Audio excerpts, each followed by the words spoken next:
UP में विधानसभा चुनाव अभी दूर है, लेकिन बसपा सुप्रीमो मायावती अपनी संगठनात्मक शक्ति और दलित समुदाय को प्रभावित करने में जुट गई।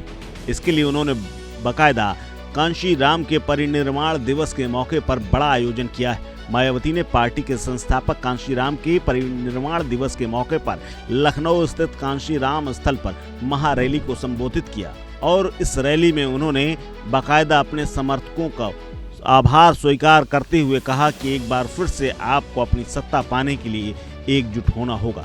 रैली में इस दौरान अलग अलग राज्यों से कार्यकर्ता बड़ी संख्या में मौजूद हुए।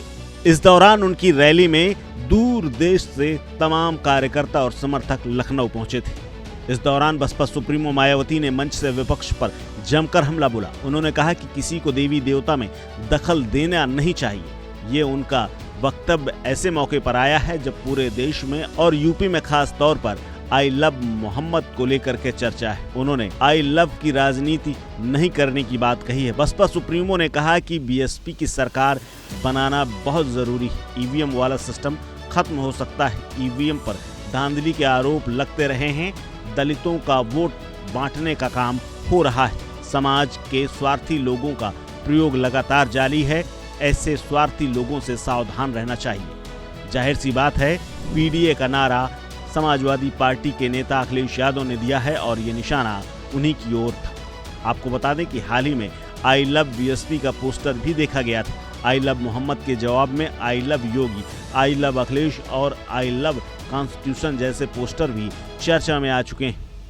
इसके साथ ही बीएसपी का पोस्टर भी सामने आया था। राजधानी लखनऊ में आई लव बीएसपी का एक पोस्टर लगाया गया था जो सोशल मीडिया पर खूब वायरल हुआ था और राजनीतिक गलियारों में चर्चा का विषय बना हुआ था।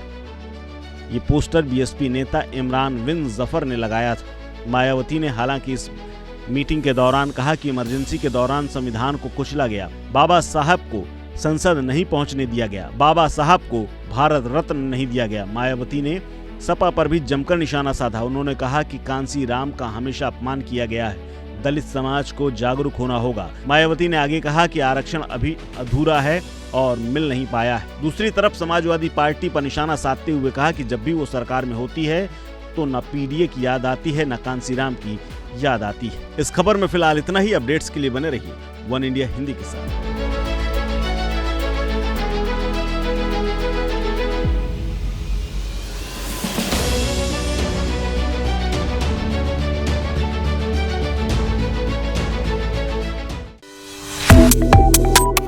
Subscribe to One India and never miss an update.